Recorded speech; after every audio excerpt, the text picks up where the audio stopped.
Segundo livro das Crônicas, capítulo 29. Esse vai ser o nosso texto base. Eu escolhi falar alguma coisa que diz respeito ao coral, mas não é só para coral, não é só para coralistas. Eu vou falar para todos, mas eu creio que o coral participa ativamente daquilo que eu vou tratar e por isso achei que era apropriado nós ponderarmos sobre isso.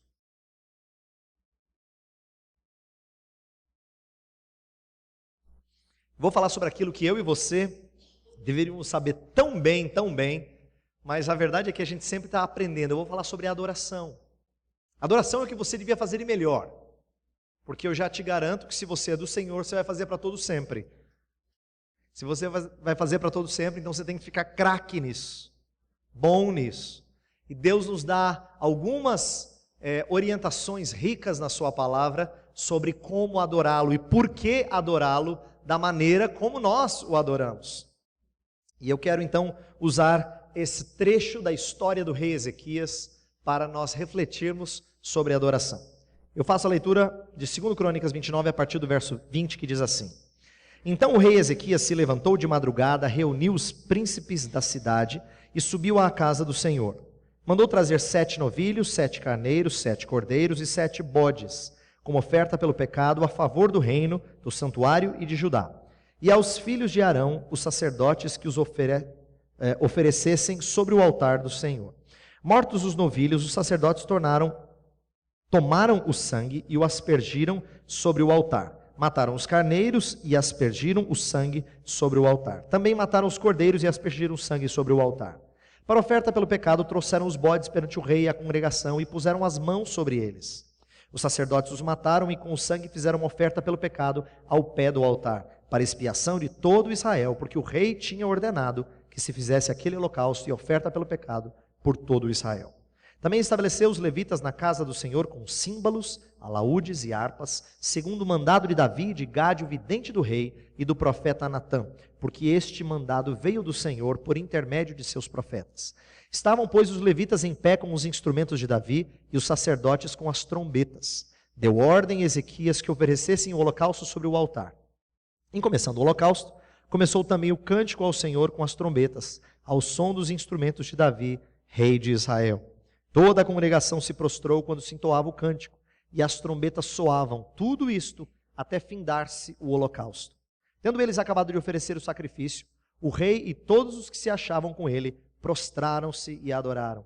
Então o rei Ezequias e os príncipes ordenaram aos levitas que louvassem o Senhor com as palavras de Davi e de Asaf, o vidente.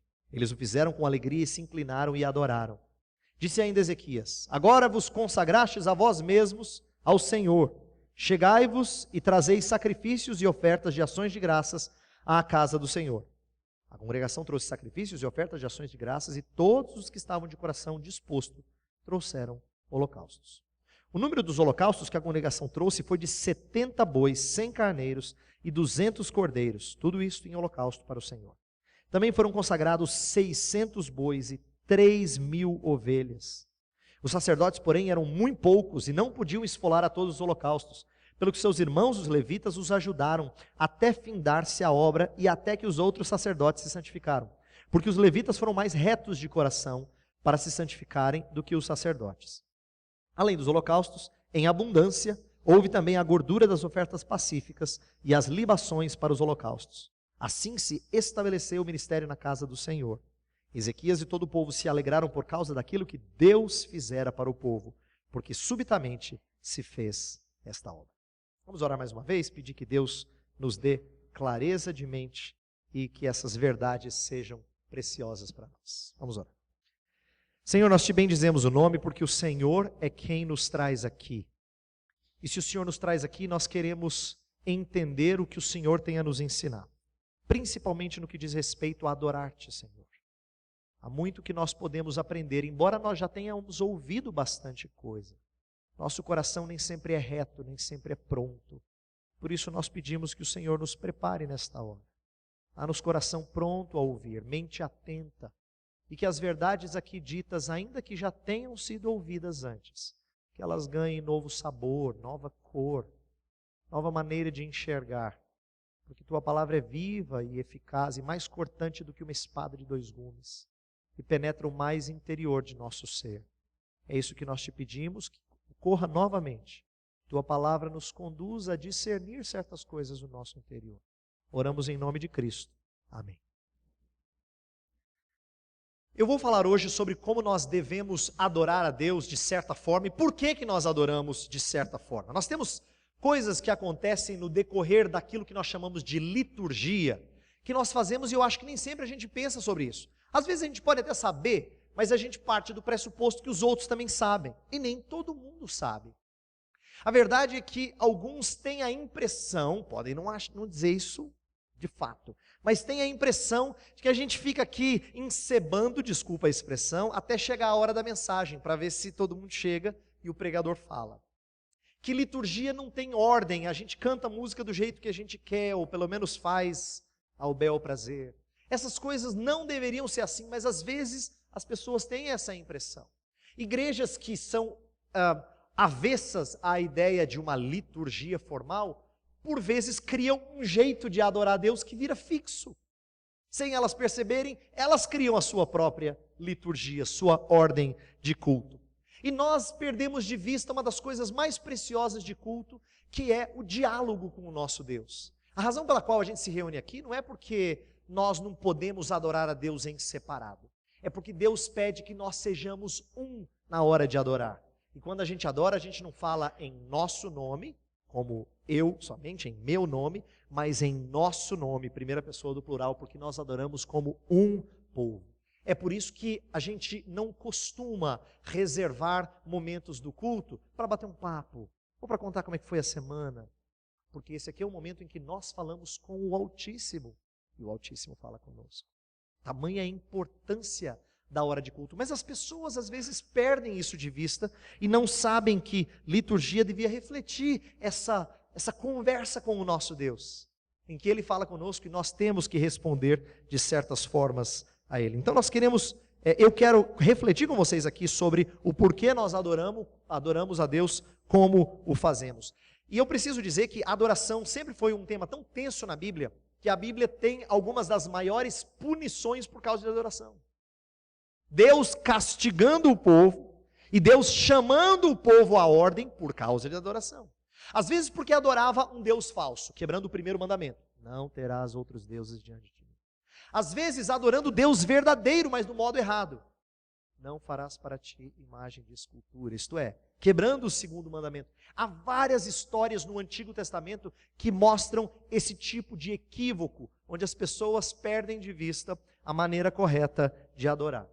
E o nosso texto fala de adoração, e eu creio que ele é importante porque diz respeito a um resgate de uma adoração que agrada o Senhor. Ela vem como resposta de um rei que foi piedoso, chamado Ezequias, que tentou trazer o povo de volta depois que o seu pai estragou muita coisa. Seu pai, Acás, foi um dos piores reis do histórico de Judá. E o seu pai levou muita coisa à idolatria. Ele fez ídolos a Baal, diz no capítulo 28 de 2 Crônicas, ele praticou sacrifícios idólatras e fechou a porta do templo. Você imagina, só tem um templo, e você fechar a porta do templo. Capítulo 28, se você tem a sua Bíblia aberta, no verso 25, fala assim: também em cada cidade de Judá fez altos para queimar incenso a outros deuses. Assim provocou a ira do Senhor, Deus de seus pais. Acás, então, foi o rei que fez tudo de errado em relação a culto. E Ezequias, quando sobe ao trono, resolve fazer a primeira medida do seu reinado, é fazer uma limpa no templo. Por quê? Porque ele entendeu que o que ele faz, o que ele tem que fazer de melhor, é adorar a Deus. Ele foi criado para adorar a Deus. Portanto, ele resolve fazer uma limpeza no templo e começa a reforma religiosa que se destaca tanto como uma das mais impressionantes da história do povo de Deus no Antigo Testamento. Ezequias conduz todo o povo a limpar o templo, a preparar-se para a hora de culto. E o texto que a gente leu é o momento de culto. É o momento em que eles resolvem agora prestar culto, finalmente, a Deus, depois dessa limpeza que foi a primeira coisa a ser feita. E aqui eu preciso então introduzir algo importante acerca do que nós vamos refletir no resto dessa mensagem. Essa é uma narrativa, e você precisa aprender uma coisa importante sobre a Bíblia. Narrativa são textos que contam histórias, que trazem princípios importantes, podem trazer princípios importantes, mas nem sempre esses princípios são lei para a gente. O que eu quero dizer é que nem sempre esses princípios eles podem ser imitados em todos os aspectos. As histórias da Bíblia nem sempre são assim, não é? Elas nem sempre são para serem imitadas em todos os aspectos.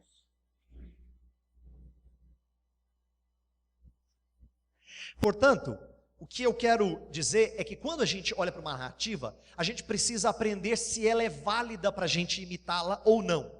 E como é que a gente sabe? Quando Paulo fala numa carta, por exemplo, que a gente precisa proceder assim, assim, assim, ele está falando algo que nós costumeiramente dizemos que é prescritivo, isto é, ele prescreve algo a ser obedecido pela igreja por todas as gerações.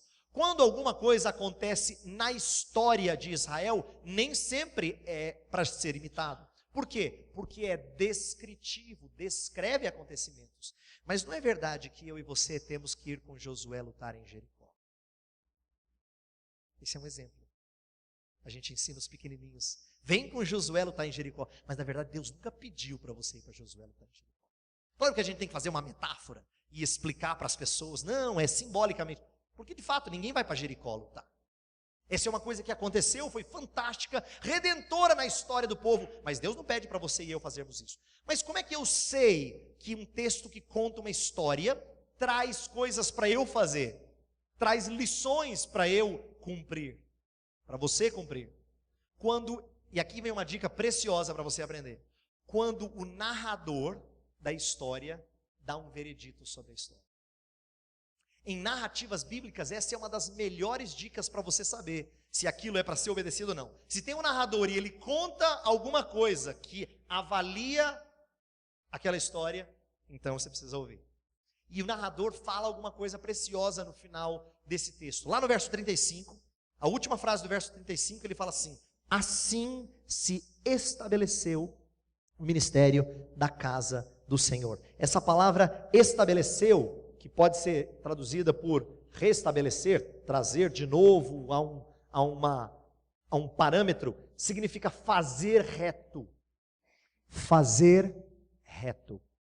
Não é como se ele estivesse dizendo assim: assim Ezequias pôs as coisas nos eixos.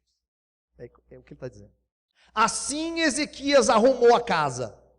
Aí você fala assim: então quer dizer que eu preciso aprender com Ezequias.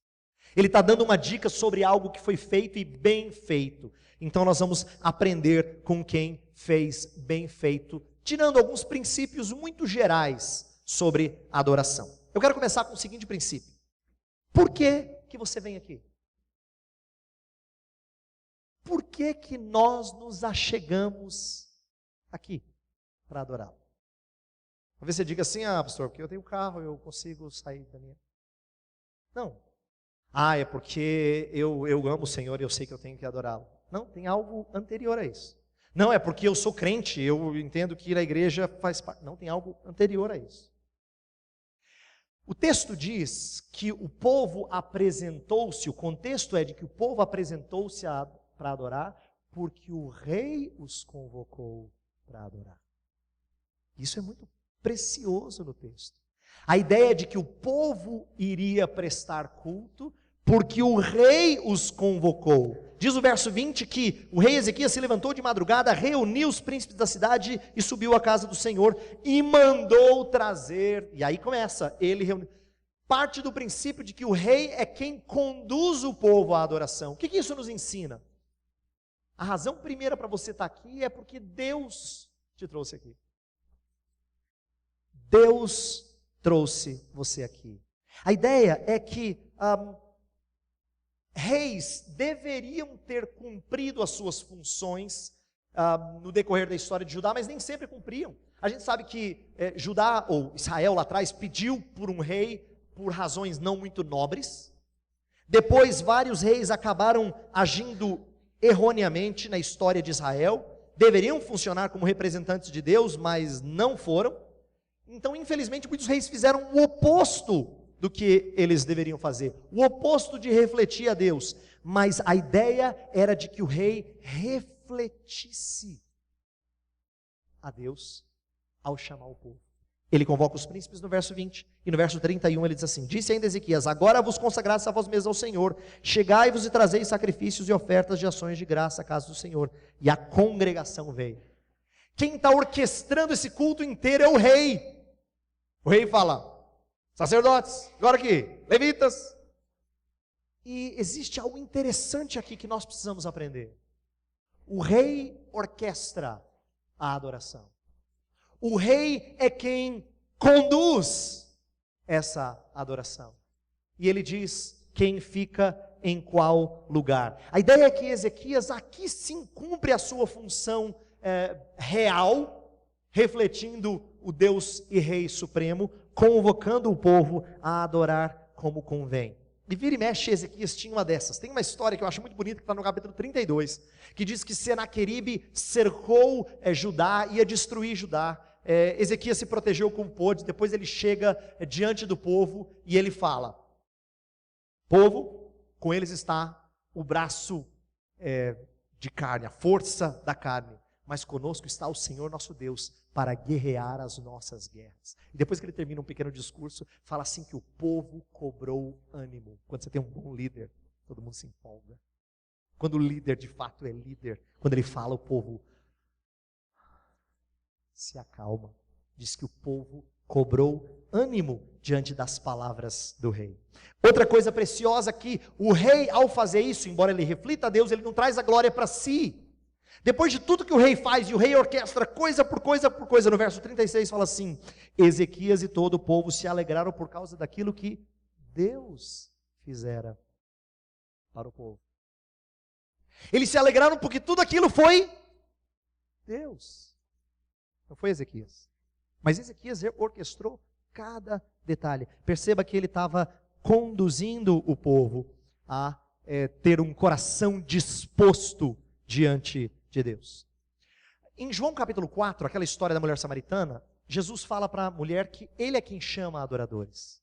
E existe um princípio teológico importante que a gente tem que entender. Adoradores não se achegam a Deus, Deus os convoca. Sempre foi assim. Deus sempre foi atrás do seu coral. Nenhum coral chegou a Deus espontaneamente. Nenhum grupo de adoradores chegou a Deus espontaneamente. Ele sempre trouxe aqueles que ele queria que o adorassem.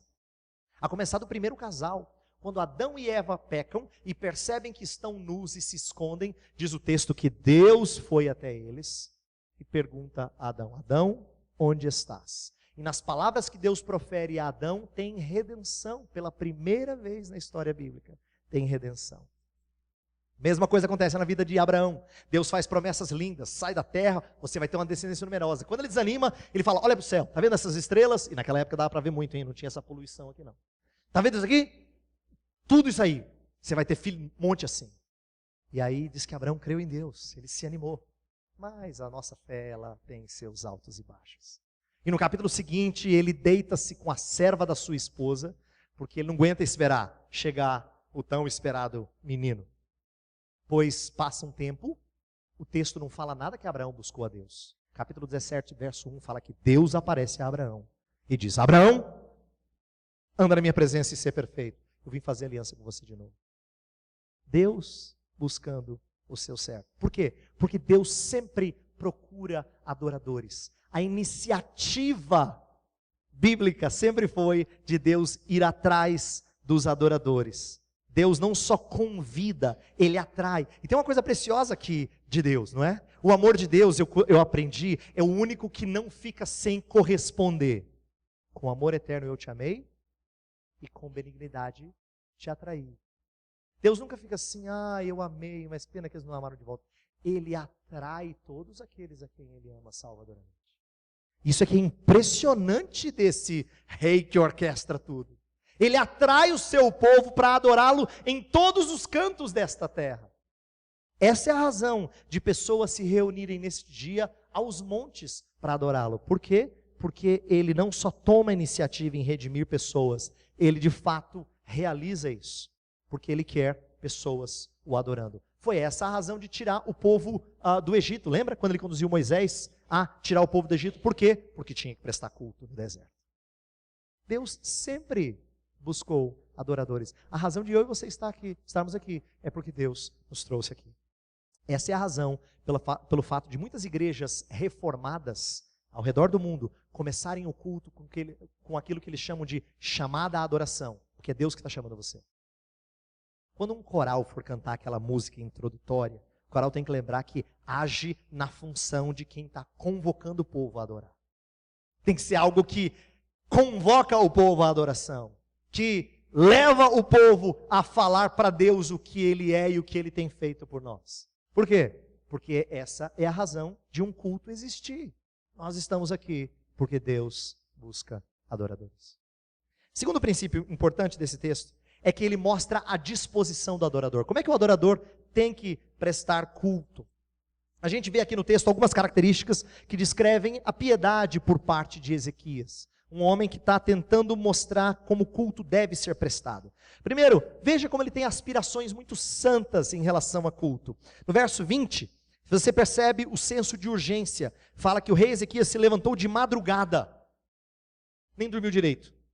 Fazia um tempo que ele não cultuava decentemente naquele templo. Foi limpo, no dia seguinte ele nem esperou o sol raiar. Se levantou de madrugada e vamos começar os preparativos, a gente tem que adorar logo. Essa ideia de urgência é de alguém que tem aspiração por adorar o Senhor. Como a corça suspira pelas águas. Não é? Como quem está no deserto e minha alma tem sede de ti, diz o salmista. Como guarda anseia pelo romper da manhã. A ideia desses salmos é que estar diante de Deus, adorando a Deus, sempre foi um anseio muito grande para quem é adorador de verdade. Um anseio muito grande. Quando Jonas estava na barriga do peixe, ele fala uma coisa que às vezes a gente não atenta para a preciosidade disso. Ele fala que ele não sabe se ele vai ver o templo do Senhor novamente. Porque para o israelita, se tinha uma coisa preciosa, era estar na casa do Senhor. E como a casa só era em um lugar, como a casa realmente era naquele monte, naquela cidade, aquela cidade era preciosa. Salmo 137, o salmista fala assim: que a língua se me apegue à boca, se Jerusalém não for o meu maior prazer. Por quê? Porque ele tem aspiração, ele tem sede de adorar ao Senhor. A gente devia ter esse senso de urgência em restaurar nossa paz com Deus, nosso desejo de estar diante de Deus. Além de aspirações santas, você percebe esse senso de unidade quando eles estão adorando. Olha só, o verso 24 do texto que a gente leu, fala que Ezequias, eles fizeram uma oferta pelo pecado para expiação de todo o Israel. Porque o rei tinha ordenado que se fizesse aquele holocausto e oferta pelo pecado por todo o Israel. Repete 2 vezes. Todo Israel aqui é significativo. Pode passar batido se a gente não prestar atenção na história, mas é significativo. Ezequias só é rei do reino do sul. E o reino do norte já tinha sido destruído. Mas Ezequias quer prestar culto e quer orar até por aqueles que estão distantes. Por quê? Porque ele sonha com o dia em que eles serão povo de novo. Povo unificado, povo trazido de volta às origens. E aqui Ezequias está falando de séculos de divisão. Quero que você entenda que aqui tem cerca de metade da história do Brasil passada, e essas nações já são separadas. Se a gente tem dificuldade às vezes de unir igreja que se dividiu, pense em unir nações que têm mais de 2 séculos que estão distantes. Que tiveram até brigas entre si, guerras. Mas Ezequias tem sonhos, santas aspirações por unidade. Ele anseia o dia em que Deus vai fazer miraculosamente os dois virarem um. E Deus promete isso na profecia de Ezequiel. E eu quero que você entenda que culto tem que ser isso, tem que ser esforço em prol de unidade.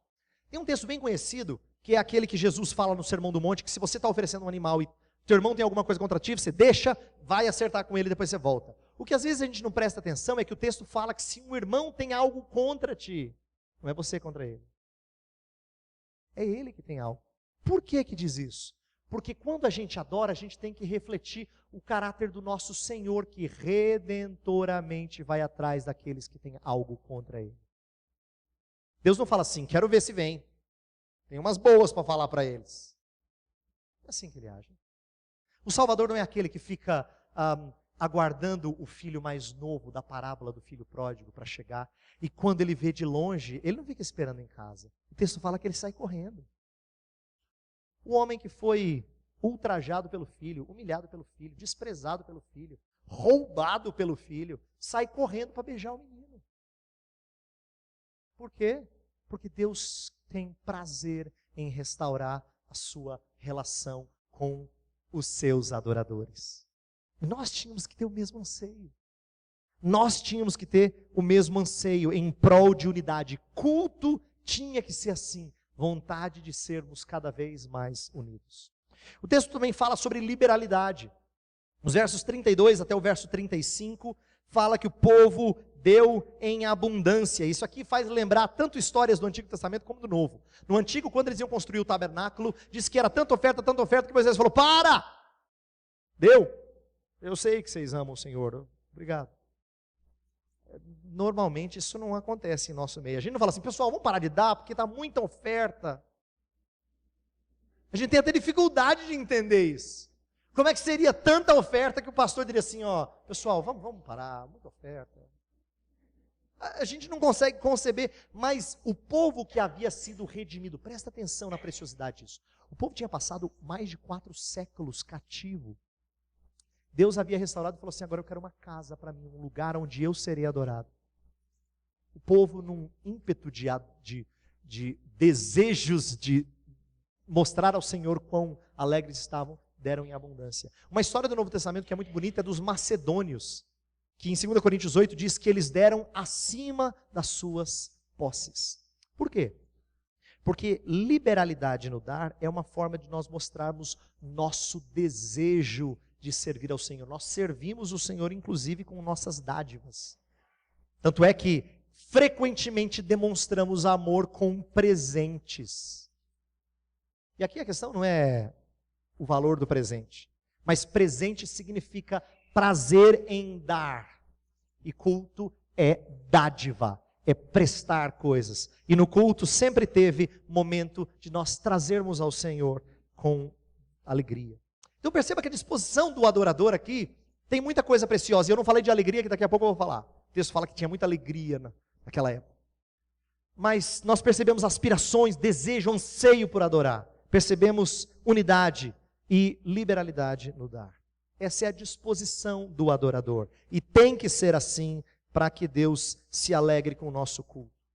Outra parte comum do culto também é o momento em que nós confessamos nossos pecados. Por que a gente faz isso? Eu sei, pastor, tem que confessar porque nós somos pecadores. Mas você tem que entender que tem mais. Tem mais, é mais rico do que isso. Frequentemente em igrejas reformadas, eles têm um momento em que eles fazem leitura da lei. E por que eles têm um momento em que eles leem a lei? Porque a lei revela quem você é. Ela é o espelho que mostra quão falho você é. Foi assim que Jesus fez com o jovem rico. Quem farei para herdar a vida eterna? Jesus falou, lei. Ele falou, não, Senhor, tiro de letra. Aí ele pegou a lei e fez assim, ó. Aí sangrou. Aí ele saiu triste. Porque ele achou que cumpria a lei, mas ele não cumpria. Porque a lei mostra exatamente não só nossos atos maus, mas nossas motivações em lugares errados. E quando a gente percebe como nossas motivações muitas vezes são mistas, até no que diz respeito ao culto, até ao fazer coisas que são da igreja, é que nós precisamos confessar nossos pecados. Deus mostra que a gente ainda não está adorando do jeito que deveria. Ainda estamos aquém de uma adoração que é santa, que é limpo. É por isso que nós vemos 2 coisas preciosas na história que a gente está estudando. Primeiro que eu falei que o templo foi limpo antes deles cultuarem. Porque nós tínhamos que ter uma prática de nos prepararmos para o culto. Você tem 6 dias para se preparar para isso. Começa amanhã. 6 dias. Mas isso não é tão comum na nossa cultura, né? Tanto é que a gente programa tanta coisa para sábado. Que domingo é o dia que a gente gostaria de dizer assim, hoje se eu pudesse dormir um pouquinho mais. Porque a gente está numa cultura em que nós esquecemos de que o povo de Deus se preparava para cultuar. Ezequias preparou o povo para cultuar. Mas depois, enquanto cultuava, no verso 21, fala que eles trouxeram sacrifícios, ofertas pelo pecado, a favor do reino, do santuário e de Judá. Por quê? Porque confissão de pecado, acertar-se com Deus, tem momento antes do culto e tem momento durante o culto. Isso diz respeito a nós entendermos quem nós somos, e às vezes a gente perde isso de vista. Até quem era mais próximo de Jesus perdia isso de vista. Você lembra quando Jesus foi lavar os pés dos discípulos? Aí lava de um, lava de outro, todo mundo devia estar olhando estranho, assim, que esse negócio não dá muito certo, não. Aí chegou em Pedro, Pedro não tinha papo na língua, falou: Senhor, eu não, Senhor, eu que devia lavar os seus pés. Aí Jesus falou assim: Pedro, se eu não te lavar, não tens parte comigo. Senhor, então capricha, de cima embaixo.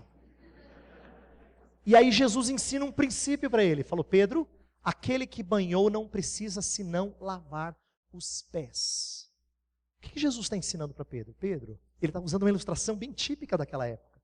Pedro, você já é limpo, porque você é meu.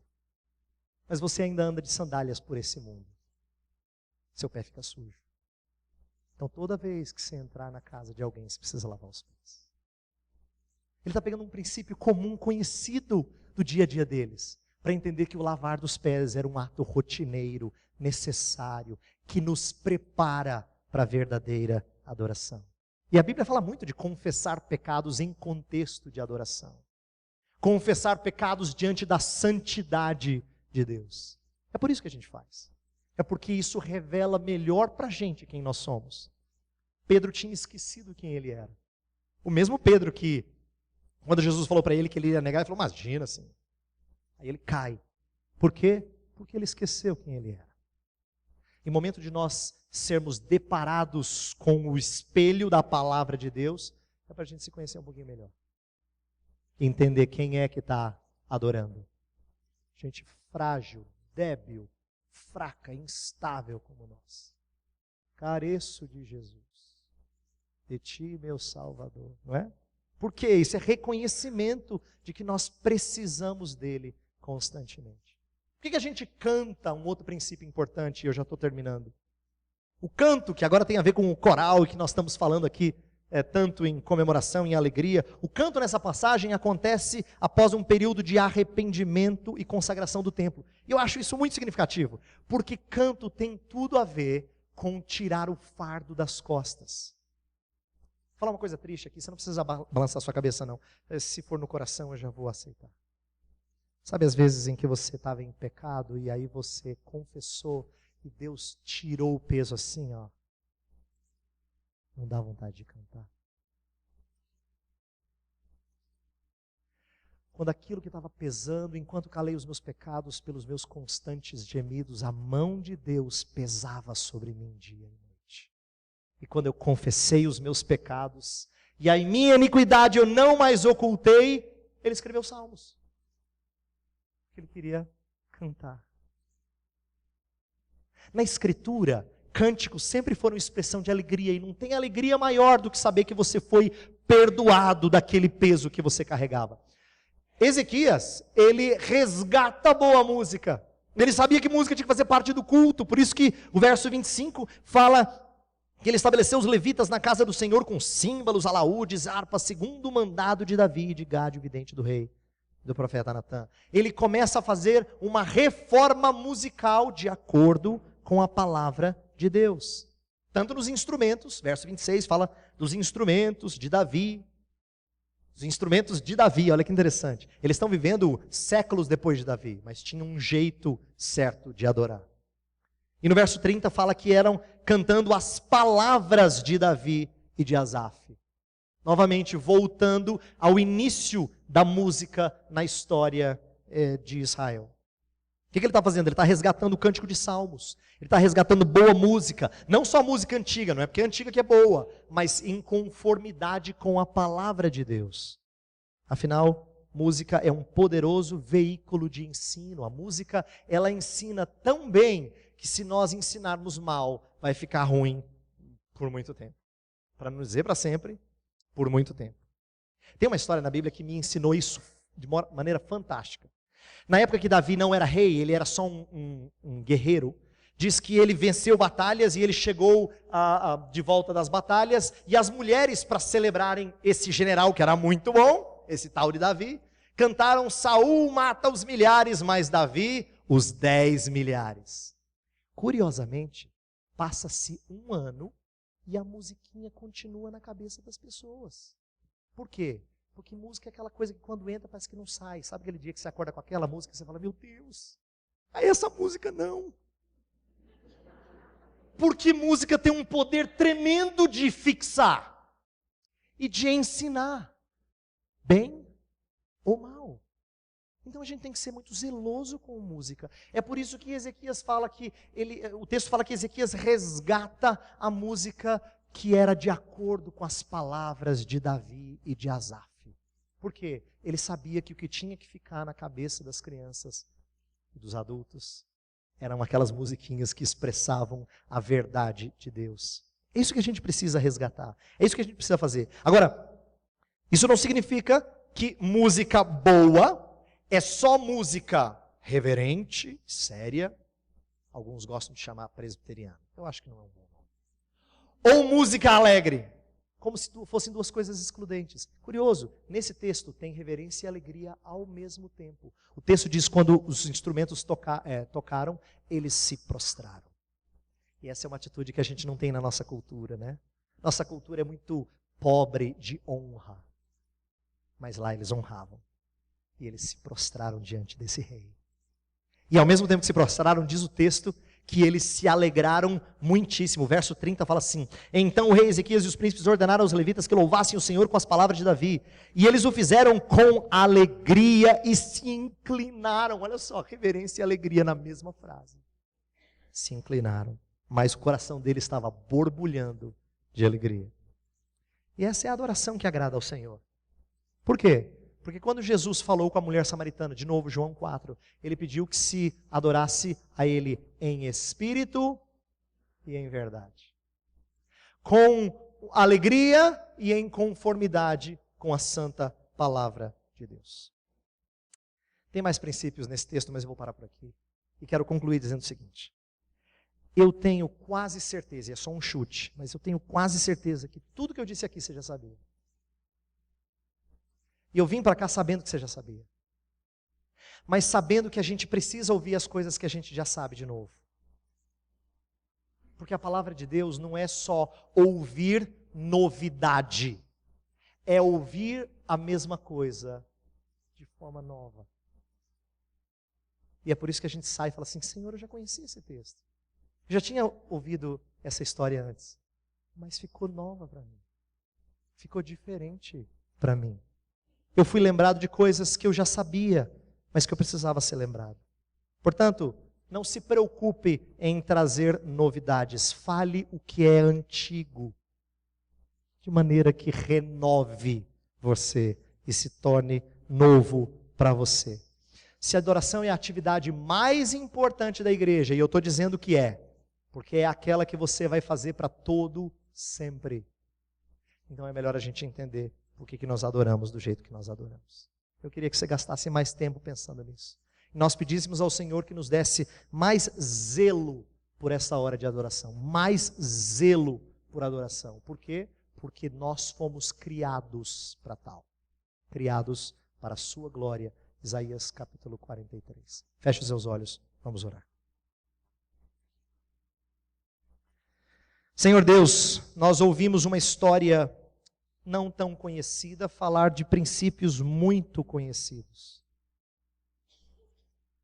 Mas ao sermos lembrados desses princípios conhecidos, nós somos lembrados que nem sempre nosso culto está em conformidade com a Tua palavra. Nem sempre a gente percebe, Senhor, que nós estamos aqui porque o Senhor nos chamou. Nem sempre a gente tem a aspiração e o anseio e a sede de estar aqui. Nem sempre a gente demonstra unidade no meio do Teu povo quando adoramos. Nem sempre nós damos com liberalidade, às vezes o controle do dinheiro é tão grande que nós expressamos falta de amor pelo Senhor. Senhor, às vezes nós não nos portamos devidamente no que diz respeito à confissão de pecados. A gente se esquece de quem nós somos. Nós precisamos ser lembrados, Senhor, da nossa fraqueza, nossa debilidade, nossa carência do Senhor. É por isso que nós somos os grandes ganhadores desse momento, dessa hora. O Senhor não ganha nada que o Senhor não tem de nós, mas nós ganhamos tudo do Senhor. Culto é precioso para nós, Senhor. Não nos deixe esquecer isso. E se há irmãos aqui que não têm o costume de estar na tua casa frequentemente, que hoje eles sejam acordados para isso. E que o Senhor use os irmãos que aqui estão para despertar os que não são frequentes, a entenderem por que a gente carece de estar aqui. Porque nós somos aqueles que ganhamos com essa história toda. Nós te louvamos pela música, Senhor, porque música foi um instrumento precioso que o Senhor nos deu. Te louvamos pela vida dos corais que cantam hoje e do coral que aniversaria, porque é instrumento para expressar a alegria que o Senhor nos convoca a ter. Alegria no Senhor. Que nossa alegria nunca seja distante da Tua palavra. Que ela seja sempre expressão da verdade, não de sentimentos fabricados, Senhor, mas da verdade, da Tua palavra. Que nossa adoração então seja recebida pelo Senhor, ainda que falha, porque o Senhor Jesus intercede por nós. Sabemos que Ele é nosso mediador, inclusive na adoração. É por isso que nós te adoramos e nós o fazemos em nome dEle. Amém.